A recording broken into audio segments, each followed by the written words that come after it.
Hello guys, welcome to science cafe. My name is Yogesh Sharma. आज की इस क्लास में हम डिस्कस करेंगे व्यक्तित्व के जो सील गुण हैं, उन सील गुणों के बारे में, या ट्रेट्स थ्योरी जिसको हम कहते हैं व्यक्तित्व की, उनके बारे में आज की क्लास में हम डिस्कस करने जा रहे हैं। तो चलिए आज की इस क्लास को स्टार्ट करते हैं, जिसमें हम व्यक्तित्व के सील गुणों के बारे में आज जो है चर्चा करने वाले हैं। व्यक्तित्व के शील गुण, व्यक्तित्व के शील गुण, या आप इसको यूं कह सकते हो कि ट्रेट्स थ्योरी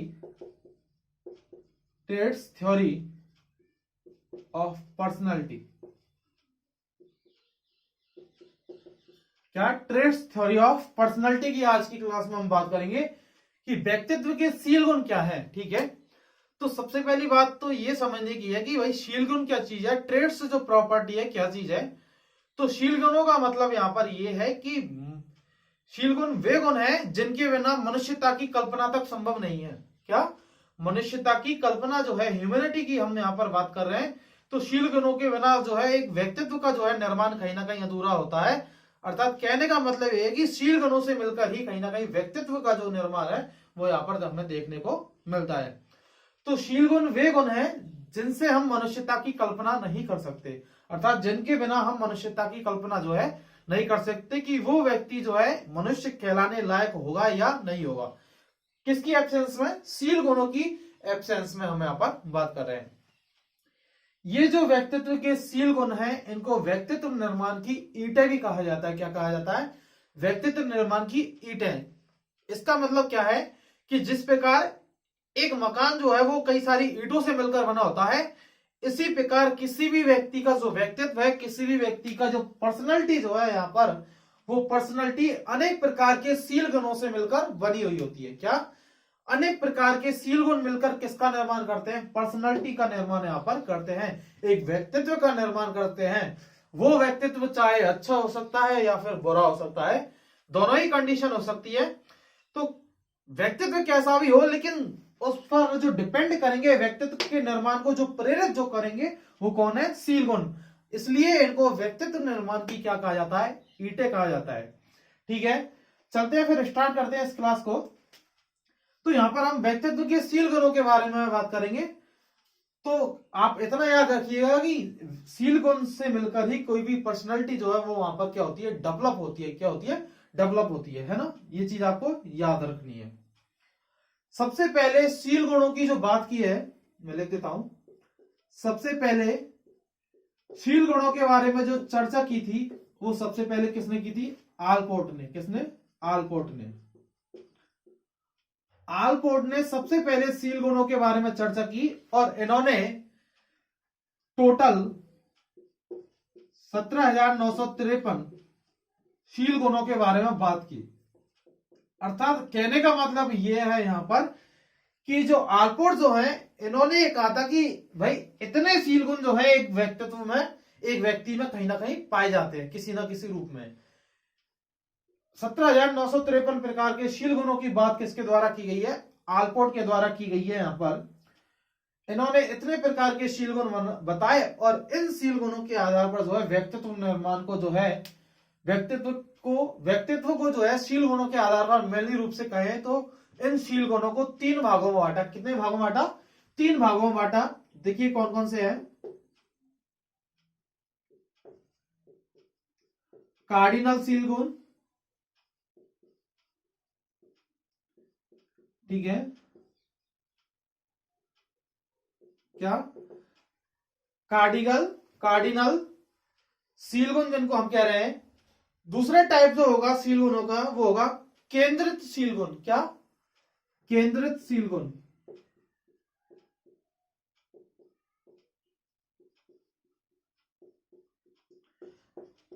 अर्थात सेंट्रिक शील गुण जिनको हम कह सकते हैं।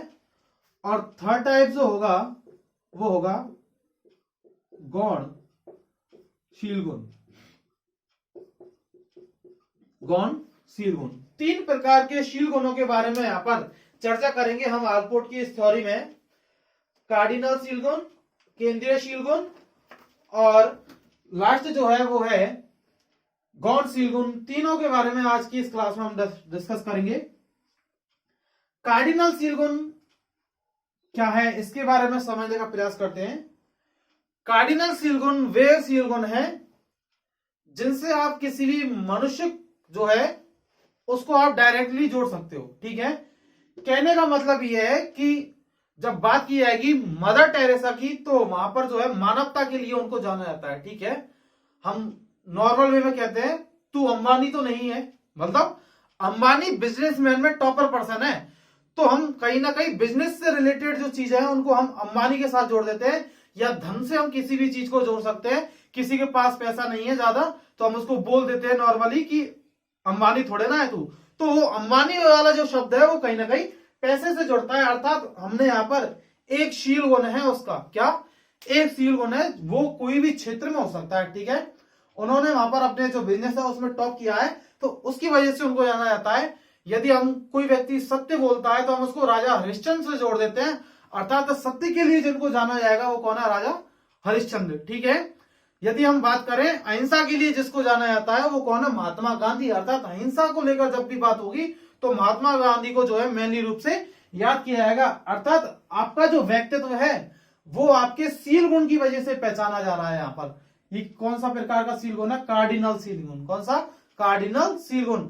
आपका जो व्यक्तित्व है वो आपका जो व्यक्तित्व है वो शील गुण की वजह से जाना जा रहा है, और इसी शील गुण की वजह से आपके सारी जो बुराइयां हैं वो कहीं ना कहीं दब जाती हैं। क्या होती है, दब जाती हैं। चाहे गांधी जी ने कुछ भी किया है लेकिन अहिंसा के लिए वो जाने जाते हैं।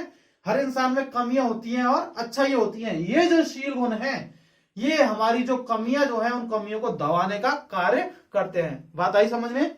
तो कार्डिनल शील गुण में हम यहाँ पर बात करेंगे, एक एक करके डिस्कस करेंगे। मैं दो मिटा देता हूं नीचे वाले। कार्डिनल शील गुण की यहां पर जब बात होगी तो इस प्रकार के शील गुण की वजह से जो है आपके व्यक्तित्व को जो है जाना जाता है, अर्थात आपका जो नाम है वो आपके शील गुण के साथ जोड़ दिया जाता है। जैसे यहां पर मैं एग्जांपल के लिए लिख देता हूं, मदर टेरेसा, मदर टेरेसा और मानवता। अर्थात मानवता के लिए जो है मदर टेरेसा का नाम यहां पर जाना जाता है। हिटलर की हम यहां पर बात करें, साउथ कोरिया के जो है आपको पता होगा किम जोंग। ठीक है, हिटलर जो है, हिटलर यहां पर किसके लिए जाने जाते हैं, तानाशाही के लिए जाने जाते हैं। किसके लिए जाने जाते हैं, तानाशाही के लिए जाने जाते हैं। ठीक है, गांधी जी को अहिंसा के साथ जोड़ दिया गया है तो मैं यहां पर लिख सकता हूं महात्मा गांधी और अहिंसा। ठीक है, महात्मा गांधी और अहिंसा, अर्थात कहीं ना कहीं अहिंसा के साथ इनको जो है कनेक्ट किया हुआ है। मैं यहां पर यह भी लिख सकता हूं कि राजा हरिश्चंद्र और सत्य, अर्थात राजा हरिश्चंद्र को जो है सत्य के साथ यहां पर जोड़ दिया गया है। यदि यहां पर मैं लिखूं मर्यादा पुरुषोत्तम अर्थात राम, तो कहने का मतलब ये है कि आपका जो शील गुण है, आपकी जो ट्रेट प्रॉपर्टी जो है वो कहीं ना कहीं आपके पर्सनालिटी जो है, आपका जो व्यक्तित्व है उस व्यक्तित्व को कहीं ना कहीं डिफाइन करेगी। और आपका ये जो शील गुण है वो आपकी सारी बुराइयों को क्या कर देगा, दबा देगा। अर्थात आपकी जो आपके अंदर जो अच्छी चीजें हैं वो कहीं ना कहीं उभर के आती हैं, बुराइयां जो है वो आपकी दब जाती हैं। किसकी वजह से, इन शील गुणों की वजह से। तो आपको समझ में आ गया होगा कार्डिनल शील गुण क्या होते हैं। अर्थात इन शील गुणों की वजह से आपके जो व्यक्तित्व है आपको वहां पर उन चीजों की वजह से जाना जाता है। मैं यहां पर यह भी लिख सकता हूं कि मिसाइल मैन, क्या, एपीजे अब्दुल कलाम, एपीजे अब्दुल कलाम को हम क्या कहते हैं, मिसाइल मैन कहते हैं। क्या कहते हैं, मिसाइल मैन। ठीक है, तो जब भी मिसाइल मैन की बात आएगी तो एपीजे अब्दुल कलाम को वहां पर जोड़ दिया जाएगा। अर्थात इन्होंने किसी भी क्षेत्र में अच्छा काम किया है, वो शील गुण आपका किसी भी क्षेत्र से हो सकता है। अर्थात सत्य, अहिंसा, ठीक है, ह्यूमैनिटी, ये सभी एक प्रकार के शील गुण है, और इन शील गुणों को जो है किसी व्यक्ति के साथ हम यहाँ पर जोड़ देते हैं, और इन्हीं शील गुणों की वजह से ये जो व्यक्तित्व है वो कहीं ना कहीं जाना जाता है। तो ये कौन सा गुण है, कार्डिनल शील गुण। ठीक है, अगले शील गुण की हम यहाँ पर बात करते हैं, जो कि केंद्रीय शील गुण है। क्या है? केंद्रीय शील गुण। सेकंड टाइप है केंद्रीय शील गुण। केंद्रीय शील गुण। ये जो शील गुण है इनको व्यक्तित्व निर्माण की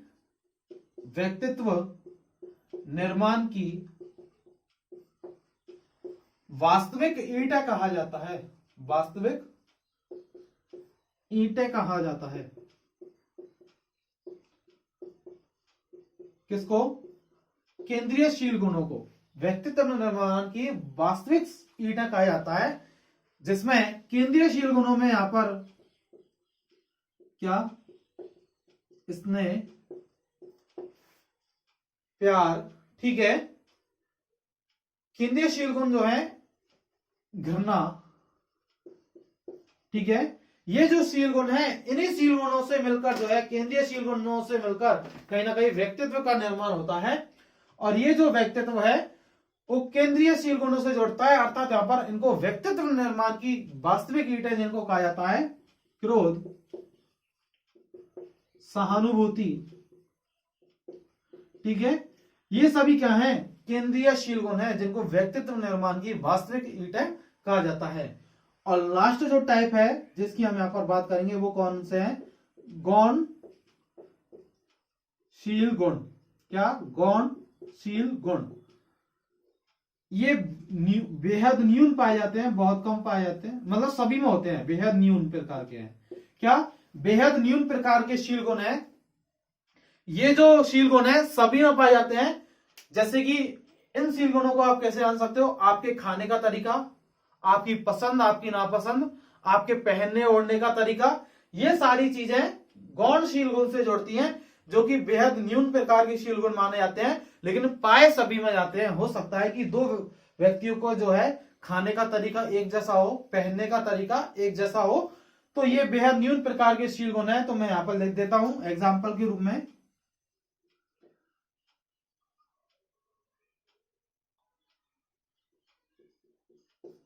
खान पान से संबंधित आदतें,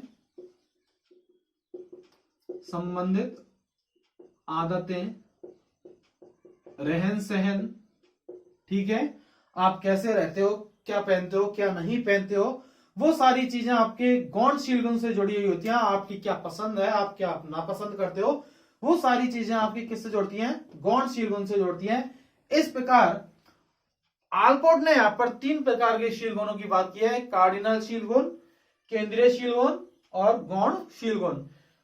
कार्डिनल शील गुण में आपको किसी शील गुण की वजह से जो है आपके व्यक्तित्व को वहां पर जाना जाता है।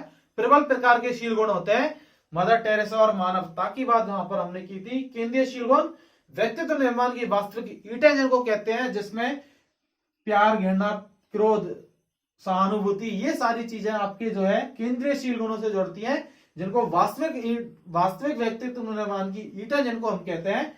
और गौण शील गुण बेहद न्यून पाए जाते हैं, सभी में होते हैं। सभी में खाने पीने का तरीका, रहने का तरीका, पहनने का तरीका जो है, सभी का बोलने का तरीका, वो जो है सारी चीजें वो किसके अंतर्गत आएंगी? गौण शील गुण के अंतर्गत, ठीक है। कितने प्रकार के शील गुण दिए हैं वो आपको यहाँ पर याद रखने हैं। 17,953 प्रकार के शील गुणों की यहाँ पर बात की गई है। कई बार आंकड़े पूछ लिए जाते हैं, इसलिए आपको याद रखना है, ठीक है। चलते हैं फिर आगे। इसी में अगले शील गुणों की बात करेंगे जो कि कैटल के अनुसार है। किसके अनुसार? कैटल के अनुसार।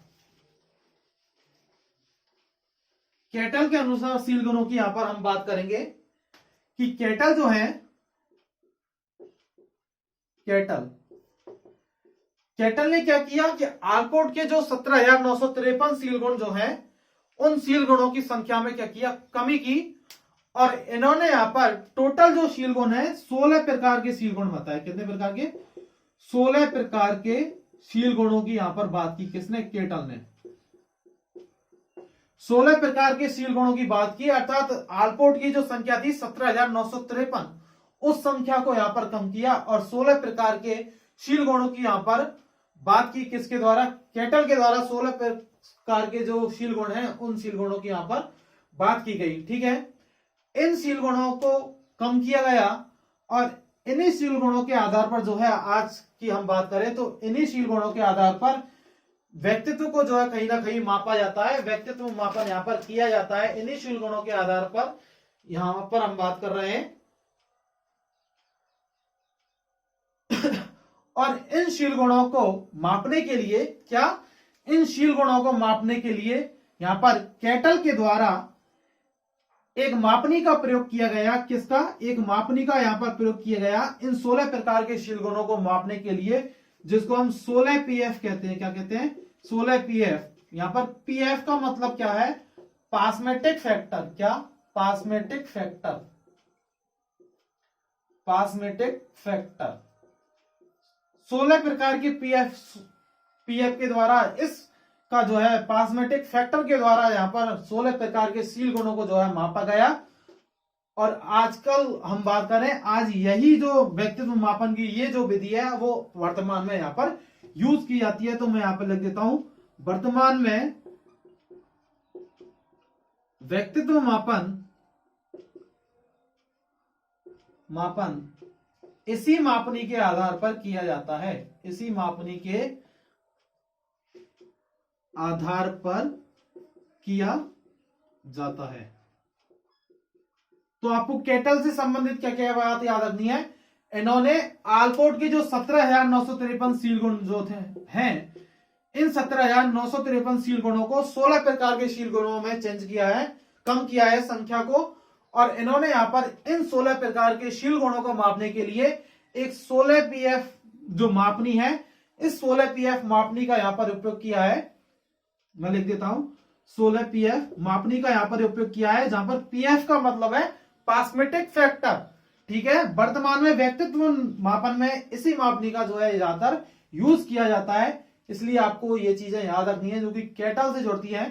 ठीक है, आलपोर्ट ने यहां पर 1961 में दिए थे। कब दिए थे, 1961 में। और कैटल ने 1965 में यहां पर इनको संख्या को क्या किया है, कम किया है। ये चीज भी आपको याद रखनी है।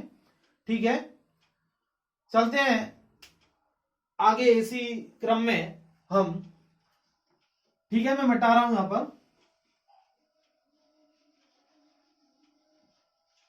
अगले शील गुणों के बारे में हम चर्चा करेंगे, इसमें जो कि आइजेंक के अनुसार होंगे। किसके अनुसार होंगे, आइजेंक के अनुसार।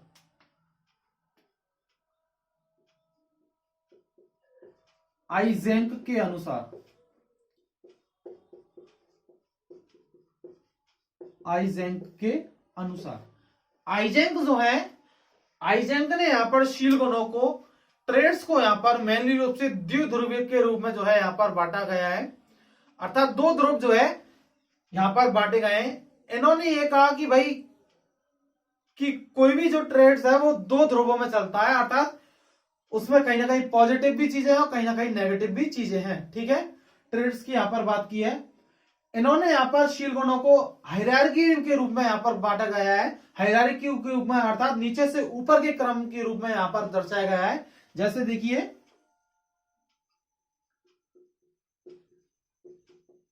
अनुक्रिया। ठीक है,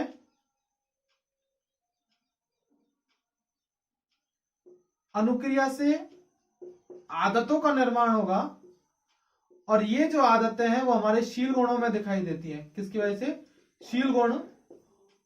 और इन्हीं शील गुणों से किसका निर्माण होता है, व्यक्तित्व का निर्माण होता है, व्यक्तित्व का निर्माण होता है। इस प्रकार आइजेंक ने शील गुणों को जो है हायरार्की के रूप में दर्शाया है, अर्थात नीचे से ऊपर के क्रम में दर्शाया है, जहां पर सबसे जो निचली जो क्रिया है वो क्या है, अनुक्रिया। अनुक्रिया से आदतों और आदतों से शील गुणों का निर्माण होता है। और ये जो शील गुण है एक पर्सनैलिटी को यहां पर क्या करते हैं, एक पर्सनैलिटी का यहां पर क्या करते हैं, निर्माण करते हैं। ये चीज हमें याद रखनी है। मेनली रूप से आइजेंक ने अपने शील गुणों में इन शील गुणों को यहां पर 3 भागों में बांटा है। कितने भागों में बांटा है, 3 भागों में बांटा है, ये आपको याद रखना है। व्यक्तित्व निर्माण के 3 प्रकार के शील गुण यहां पर दिए गए हैं। मैं लिख देता हूं, अंतर्मुखता से बहिर्मुखता, या अंतर्मुखी और बहिर्मुखी भी आप लिख सकते हो, ठीक है। सेकंड है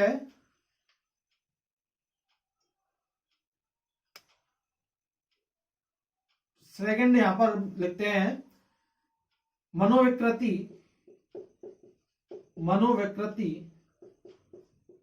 और संवेग नियंत्रक।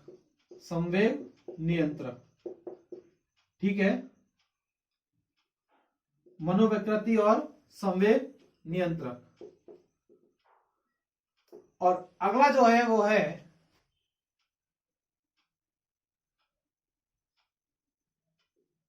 मनोविशिष्टता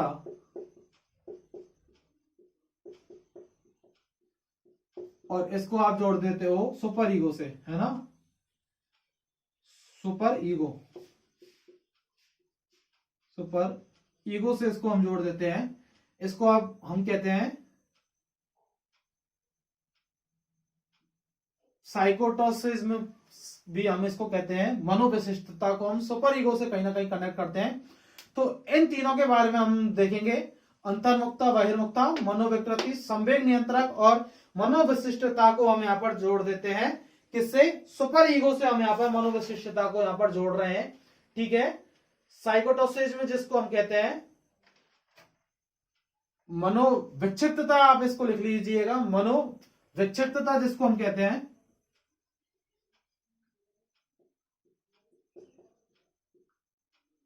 मनोविक्षिप्तता जिसको हम कहते हैं। ठीक है, साइकोटोसिज्म। ठीक है, अब याद रहेगा आपको, साइकोटोसिज्म कहते हैं इसको। और ये क्या है? हमारा सुपर ईगो। ठीक है, तीनों को अलग अलग से डिस्कस करेंगे। अर्थात कहीं ना कहीं जो सी गुण जो है वो द्विध्रुव के रूप में पाए जा रहे हैं। अंतर्मुखी, बहिर्मुखी, मनोविकृति, संवेग नियंत्रक और मनोविक्षिप्तता को सुपर ईगो से यहां पर कनेक्ट किया जा रहा है। तो इसकी यहां पर बात की जाएगी। ठीक है, तीनों के बारे में डिस्कस करते हैं वन बाई वन। चलिए देखो, पहला जो सील गुण है उसकी हम यहां पर बात करते हैं अंतर्मुखता से बहिर्मुखता की तरफ। ठीक है, इसकी यहां पर बात करेंगे। तो देखा जाए जनरली रूप से तो कोई भी व्यक्ति ना तो पूर्ण रूप से अंतर्मुखी होता है और ना ही पूर्ण रूप से बहिर्मुखी होता है। ये जो अंतर्मुखता और बहिर्मुखता की जो बात की है वो जुंग ने की है। किसने की है? जुंग ने, या युंग जिनको हम कहते हैं। उन्होंने 3 प्रकार के व्यक्तित्व के बारे में बताया था, अंतर्मुखी, बहिर्मुखी और उभयमुखी। तो आइजेंक जो है वो आइजेंक भी यहां पर ये कहते हैं कि भाई कोई भी जो व्यक्ति है वो ना तो पूर्ण रूप से अंतर्मुखी होगा ना ही पूर्ण रूप से वो बहिर्मुखी होगा। अर्थात कहने का मतलब ये है कि परिवर्तन समय के साथ जो है चीजों में परिवर्तन आता है और वही वो परिवर्तन ही व्यक्ति को अंतर्मुखता और बहिर्मुखता की तरफ ले जाता है। जरूरी नहीं है कि कोई व्यक्ति सामाजिक है तो सामाजिक होना उसका बहिर्मुखता को दर्शाता है, लेकिन वो व्यक्ति अंतर्मुखी भी होता है। अर्थात संकोचशील की प्रवृत्ति उसमें पाई जाती है। हो सकता है उसके अंदर झिझक हो। तो वो वाली जो चीज है, आइजेंक ने यही कहा है कि कोई भी व्यक्ति ना तो पूर्ण रूप से अंतर्मुखी है और ना ही पूर्ण रूप से बहिर्मुखी है। समय में परिवर्तन आएगा और परिवर्तन के साथ वो है अंतर्मुखी और बहिर्मुखी यहां पर हो जाता है। इसको हम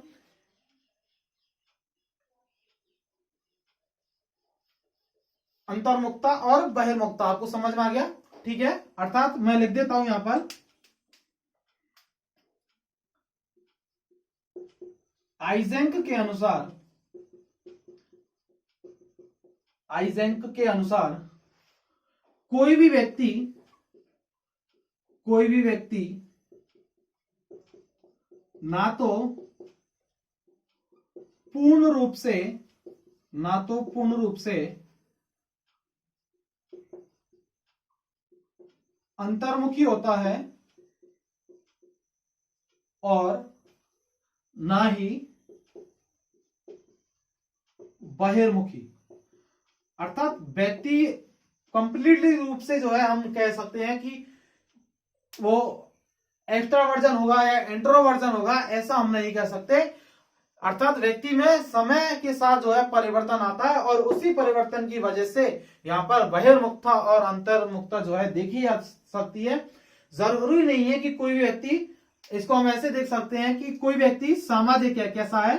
सामाजिक है, लेकिन साथ ही साथ में वह संकोचशील भी हो सकता है। क्या? संकोचशील भी हो सकता है, शर्मीला हो सकता है।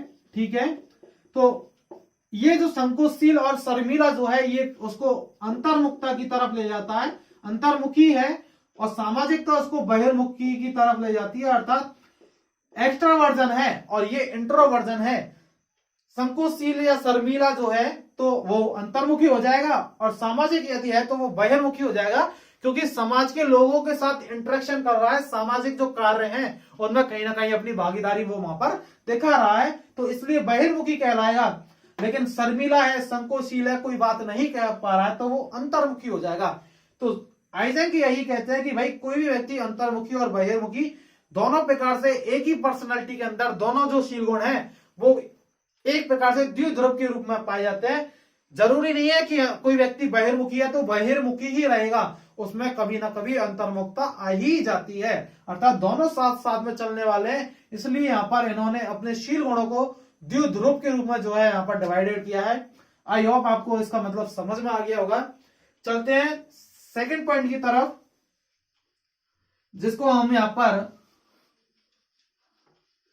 मनोविकृति और संवेग नियंत्रक की यहां पर हम बात करेंगे। क्या सेकंड पॉइंट है मनोविकृति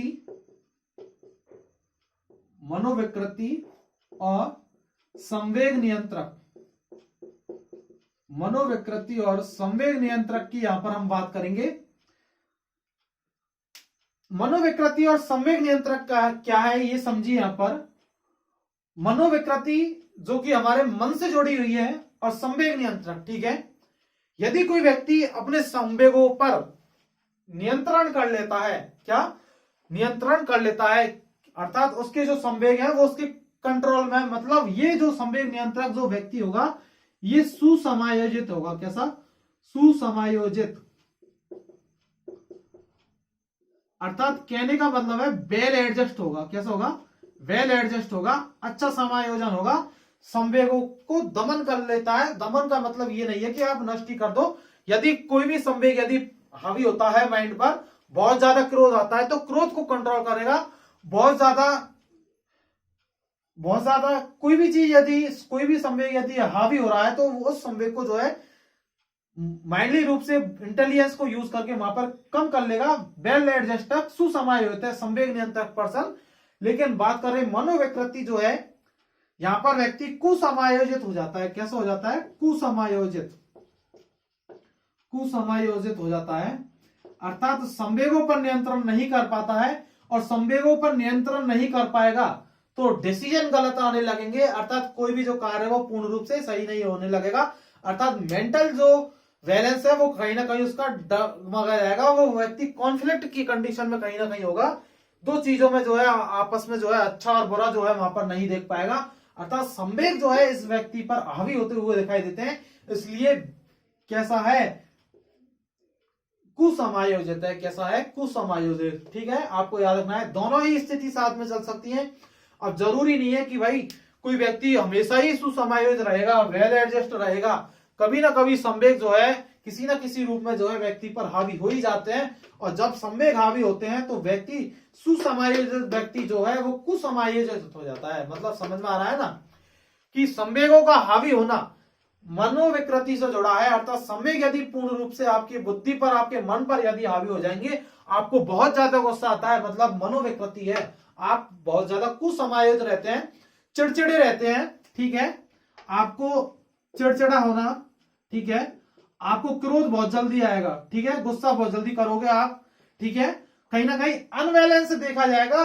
कोई भी चीज है जो है आप हमेशा किसी व्यक्ति को जो है आप सही नजर से नहीं देख सकते, क्योंकि आप खुद को समायोजित हैं। अर्थात जो है कहने का मतलब यह है कि संवेग आपके ऊपर हावी है और आप वहां पर वेल एडजस्ट नहीं हो। यदि कोई व्यक्ति वेल एडजस्ट है, संवेगों पर उसका नियंत्रण है, तो वह सुसमायोजित होगा, अर्थात वो जो है चीजों को बैलेंस करना जानता है। क्रोध यदि ज्यादा आ रहा है तो वहां पर चीजों को बैलेंस करेगा, कोई भी कंडीशन चेंज होती है वो एडजस्ट कर लेगा। लेकिन मनोविकृति से युक्त व्यक्ति जो है जैसी नई सिचुएशन आएगी, ये मतलब इसका जो मनोविकृति है वो तुरंत रूप से प्रभावी होती है। संवेग जो है बहुत जल्दी प्रभावित होते हैं। कुछ स्टूडेंट जो है जैसे ही रीट का न्यू सिलेबस अभी डाला तो भाई इतने ज्यादा कुसमाहित हो गए कि उनका जो संवेग है वो बहुत जल्दी तीव्र जो है हो जाते हैं। सिलेबस चेंज हो गया, ये क्या हो गया, ठीक है। सिलेबस कुछ चेंज नहीं हुआ, यदि देखा जाए तो बहुत माइनर चेंज है, लेकिन वो व्यक्ति जो है बहुत जल्दी कुसमाहित हो जाते हैं जिनका जो है अपने माइंड पर जो है कंट्रोल नहीं है, संवेगों पर जो नियंत्रण नहीं कर पाएंगे, वो कुसमाहित होंगे, चिड़चिड़े होंगे, क्रोध होंगे, जल्दी गुस्सा करेंगे, ठीक है। वो वाली चीजें, जिनका जो है संवेगों पर नियंत्रण होगा, सुसमायोजित होंगे, वेल एडजस्ट होंगे, ठीक है। ये इनका एक प्रकार का शील गुण था, जो कि द्विध्रुव के रूप में हम यहाँ पर बात कर रहे हैं, दो ध्रुव आपस में एक साथ चलते हैं, ठीक है। अगली बात करेंगे हम मनोविक्षिप्तता और परमहम की हम बात करें यहां पर, ठीक है। तीसरा है साइकोटोसिज्म, जिसको हम कह सकते हैं, और सुपर ईगो के रूप में जिसको हम पढ़ते हैं सुपर ईगो, ठीक है। मनोविक्षिप्तता, मनोविक्षिप्तता और कहीं ना कहीं सुपर ईगो मतलब परमहम जिसको हम कह सकते हैं, परमहम जिसको हम कह सकते हैं, ठीक है। देखिए दोनों क्या है, मनोविक्षिप्तता और परमहम। साइकोटोसिज्म में जो है क्या, साइकोटोसिज्म में जो है मनोविक्षिप्त जो है, ये कहीं ना कहीं हमारी जो स्मृति जो है उसमें कमी आने लगती है, क्या,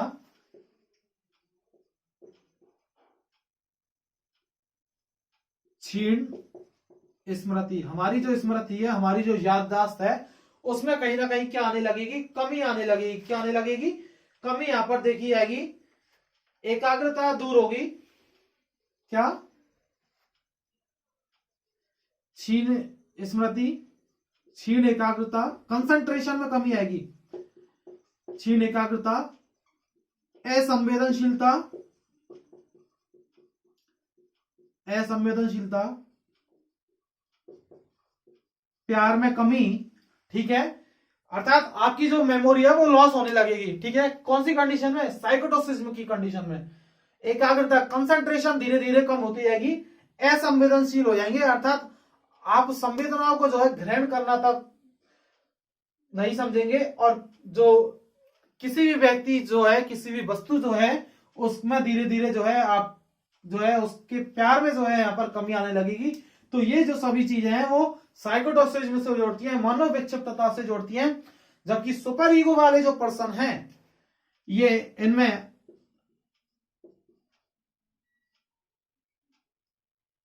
इनकी हम बात करें तो इनमें आइडियलिटी पाई जाएगी, आदर्शवादी पाए जाएंगे, एंड मॉरलिटी इनमें पाई जाएगी, मॉरलिटी पाई जाएगी, नैतिकता इनमें पाई जाएगी, ठीक है, नैतिकता और आदर्शवादी, ठीक है। अर्थात ये जो परम अहम वाले जो व्यक्ति होते हैं, सुपर ईगो वाले जो होते हैं, आदर्शवादी होते हैं, मॉरलिटी इनमें पाई जाएगी, नैतिकता इनमें पाई जाएगी, लेकिन साइकोटोसिज्म वाले जो हैं, ये इनमें मेमोरी लॉस होने लगती है, एकाग्रता जो है, कंसंट्रेशन वो धीरे धीरे कम होने लगती है, असंवेदनशील होते जाते हैं, ठीक है। ये सारे जो कैरेक्टर्स हैं वो साइकोटोसिज्म से जुड़ते हैं। अर्थात ये एक प्रकार के शील गुण ही है, क्या है, शील गुण, जो कि द्विध्रुव के रूप में यहां पर चल रहे हैं, किसी भी व्यक्तित्व में दोनों पाए जा सकते हैं, ठीक है। तो ये आइजेन के अनुसार यहां पर हमने शील गुणों के बारे में आज की इस क्लास में डिस्कस किया है। 3 प्रकार के शील गुण है, अंतर्मुखी, बहिर्मुखी, मनोविकृति, संवेग नियंत्रक, और तीसरा जो है मनोविक्षिप्तता या परम जिसको हम कह सकते हैं। आप इसको एक चीज से और जोड़ सकते हो, मैं यहां पर लिख देता हूं आपको, कहीं कहीं ये अस्थिरता, अस्थिरता, और ये कहीं ना कहीं आपको स्थिरता के रूप में भी मिलता है, ठीक है। ये चीज आपको याद रखना है, ठीक है। ये बैलेंस है, स्थिर है, ठीक है, आइडियल है, आदर्शवादों पर चल रहा है, स्मृति में कमी है, एकाग्रता है, कंसंट्रेशन में कमी है, संवेदनशील असंवेदनशील हो चुका है, तो अस्थिरता से आप इसको कहीं ना कहीं जोड़ सकते हो। तो इस प्रकार आइजेंक ने 3 प्रकार के जो शील गुण है, उन 3 प्रकार के शील गुणों के बारे में बात की, जो कि द्विध्रुवी रूप से जो है यहां पर दर्शाए गए हैं, ठीक है। समझ में आ गया होगा आपको यहां पर। अब बात करते हैं अगली,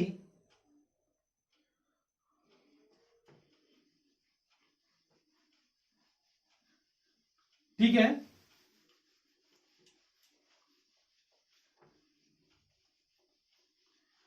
अगली हम यहां पर बात करते हैं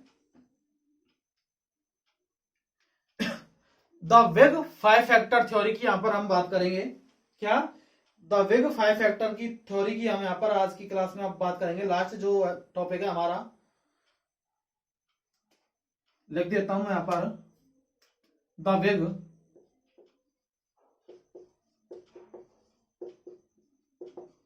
फाइव फैक्टर थ्योरी।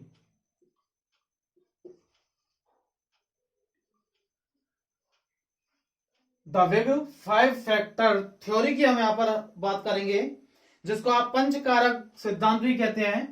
और ये दिया किसने है, कोस्टा एवं मैक्रैक ने दिया है। कोस्टा एवं मैक्रैक ने the big five factor theory दी है, पंचकारक सिद्धांत दिया है। क्या दिया है, पंचकारक सिद्धांत, पंचकारक सिद्धांत। और ये जो पांच कारक है कहीं ना कहीं यहां पर आइजेंक कैटल के जो हैं उनको ही यहां पर सम्मिलित किया गया है मेनली रूप से, और फाइव फैक्टर थ्योरी के रूप में यहां पर प्रस्तुत किया गया है कोस्टा और मैक्रैक के द्वारा। पंचकारक सिद्धांत हम इसको कहते हैं।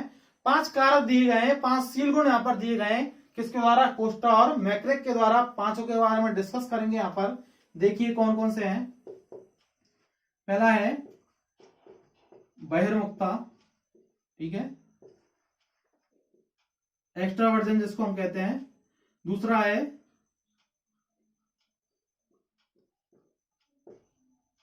जिसको हम खुलापन कह सकते हैं, ओपननेस जिसको हम कह सकते हैं। तीसरा जो है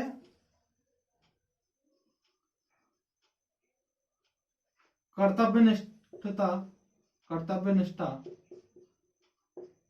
ठीक है। अगला है सहमति जन्यता, सहमति जन्यता। और लास्ट जो है पांचवें प्रकार का जो है, लास्ट की हम यहां पर बात कर रहे हैं। पहला है बहिर्मुखता, दूसरा है खुलापन, तीसरा है कर्तव्यनिष्ठता की हमने यहां पर बात की, और अगला है सहमति जन्यता।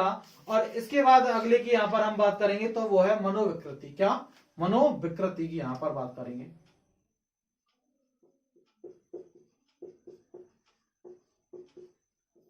मनोविकृति पांच प्रकार के जो है इन्होंने शील गुण दिए हैं, बहिर्मुखता, खुलापन, कर्तव्यनिष्ठता, सहमति जन्यता और मनोविकृति की यहां पर बात की गई है। एक एक को डिस्कस करते हैं। इसको आप एक्स्ट्रावर्जन कहते हो, ओपनलीनेस, ठीक है, एग्रीएबलनेस, सहमति जन्यता, एग्रीएबल जिसको हम कह सकते हैं। ये मनोविकृति जो है साइकोटिज्म से कहीं ना कहीं जोड़ता है। तो बात करते हैं बहिर्मुखता की। किसकी, बहिर्मुखता की बात करेंगे। क्या होते हैं बहिर्मुखी जो व्यक्ति होते हैं, ये समाज के कार्यों में हिस्सा लेंगे, बढ़ चढ़ के सभी से आसानी से बात कर लेते हैं, बातूनी होते हैं। कैसे होते हैं, बातूनी होते हैं, ठीक है, सभी में आसानी से घुल मिल जाते हैं। इसी के विपरीत में जो है एक पाया जाता है, जो कि अभी हमने आइजेंक की थ्योरी में पढ़ा है, आइजेंक के ट्रेड्स में पढ़ा है। इसका जो विपरीत होगा वो क्या होगा, अंतर्मुखी होगा। क्या होगा, अंतर्मुखी, जो कि संकोचशील होगा, किसी से बात नहीं करेगा, ठीक है, अपनी बातों को अपने मन में रखेगा। वो कहीं ना कहीं इससे ही जुड़ता है, ठीक है, बहिर्मुखता और अंतर्मुखता। तो मैं लिख देता हूं, बहिर्मुखी जो होंगे बातूनी, ठीक है, सामाजिक कार्यों में भागीदारी, ये इनके गुण हैं, ठीक है, ये कहीं ना कहीं बहिर्मुखी से जोड़ेंगे। इसके विपरीत है यदि बात की जाएगी तो इसके जो विपरीत जो होगा वो कौन है, अंतर्मुखता। क्या, अंतर्मुखता, ठीक है, आपको याद रखना है।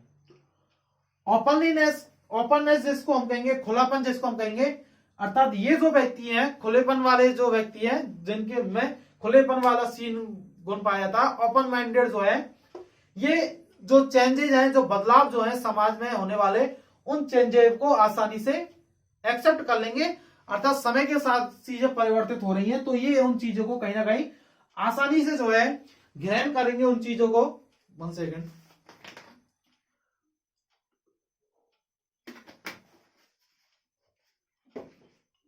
खुलेपन वाले जो व्यक्ति हैं चीजों को आसानी से ग्रहण करेंगे। अर्थात कहने का मतलब ये है यहाँ पर कि जैसे कोई नया चेंज आएगा आसानी से कठिनाइयां जो है उनको एक्सेप्ट करेंगे और सोचेंगे, खुलेपन वाले जो व्यक्ति हैं। लेकिन इसी का जो है विपरीत जो पाया जाएगा वो कैसा होगा, रिगिडनेस। विपरीत की हम यहां पर बात कर रहे हैं, विपरीत की हम बात करेंगे तो उनमें रिगिडनेस पाई जाती है, रिगिडनेस अर्थात अनम्यता जिसको हम कह सकते हैं।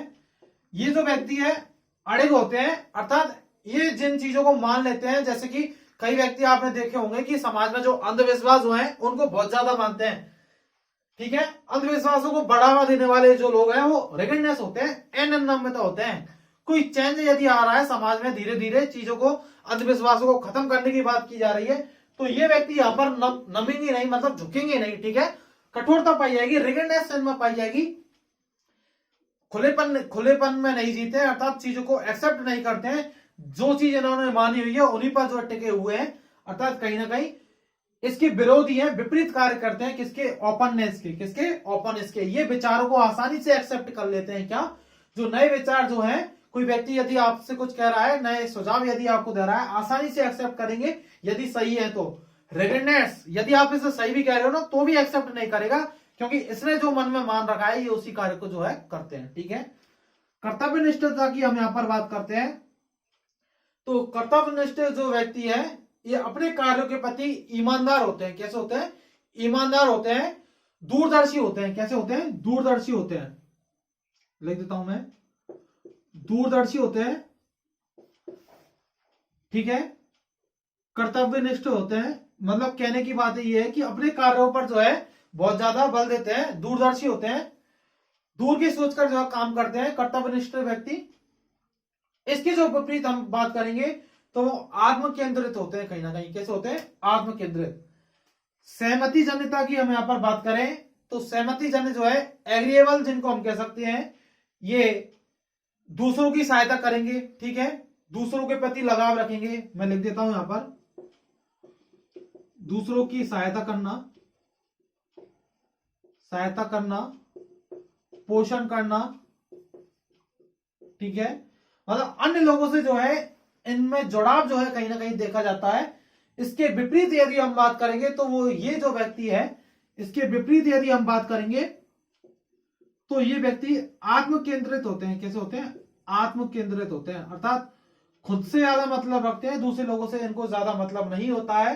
जबकि सहमति जन जो होंगे, एग्रीएबल जो होंगे, दूसरों की सहायता करेंगे, दूसरों के कार्यों में हिस्सा लेंगे, पोषण जो है, पोषण करना दूसरों का, ठीक है, दूसरों की हेल्प करना, मदद करना जो है यहाँ पर इनमें पाया जाएगा। और मनोविकृति से जुड़े हुए जो लोग हैं, क्या, मनोविकृति से जो साइकोटोसिस से जो जुड़े हुए हैं, अर्थात सांवेगिक रूप से कैसे होंगे, अस्थिर होंगे,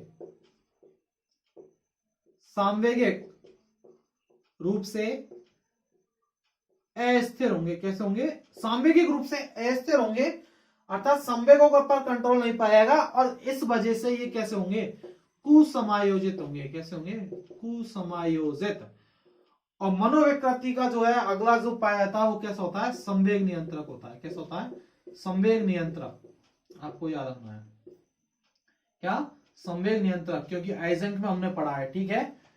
तो ये इसका क्या है, विपरीत है। क्या है, विपरीत। मनोविकृति का विपरीत क्या है, संवेग नियंत्रक, जो कि कैसे होते हैं, सुसमायोजित होते हैं। कैसे होते हैं, सुसमायोजित, आपको याद रखना है, ठीक है। तो इस प्रकार से यहां पर द वेब फैक्टर थ्योरी में 5 प्रकार के जो है कारकों की, यहां पर 5 प्रकार के सील गुणों की यहां पर बात की गई है। किसके द्वारा, कोस्टा और मैक्रिक के द्वारा 5 प्रकार के सील गुणों के बारे में यहां पर बात की गई है। द 5 फैक्टर थ्योरी किसकी है, पंचकारक सिद्धांत, जो कि सील गुणों पर आधारित है। अर्थात सभी के जो सील गुण है उनको एक जगह यहाँ पर इकट्ठा किया गया है। 5 प्रकार के सील गुणों में एक व्यक्तित्व को जो है यहाँ पर मापा गया, व्यक्तित्व को जो है 5 प्रकार के सील गुणों में बांट दिया गया है। बहिर्मुखता, खुलापन, कर्तव्यनिष्ठता, सहमति जनता और मनोविकृति, ठीक है। तो आज की क्लास यदि आपको पसंद आई है, जहां पर हमने व्यक्तित्व के जो है पर्सनालिटी के ट्रेड्स के बारे में बात की, ट्रेड्स थ्योरी के बारे में बात की। यदि आपको ये वीडियो पसंद आया है, ये क्लास आपको पसंद आई है, तो अपने दोस्तों को शेयर करें, साथ ही साथ चैनल को सब्सक्राइब करें और अब ज्यादा से ज्यादा लाइक करें। मिलते हैं फिर नेक्स्ट वीडियो में, तब तक के लिए अपना ख्याल रखिए, खुश रहिए। Thank you, bye.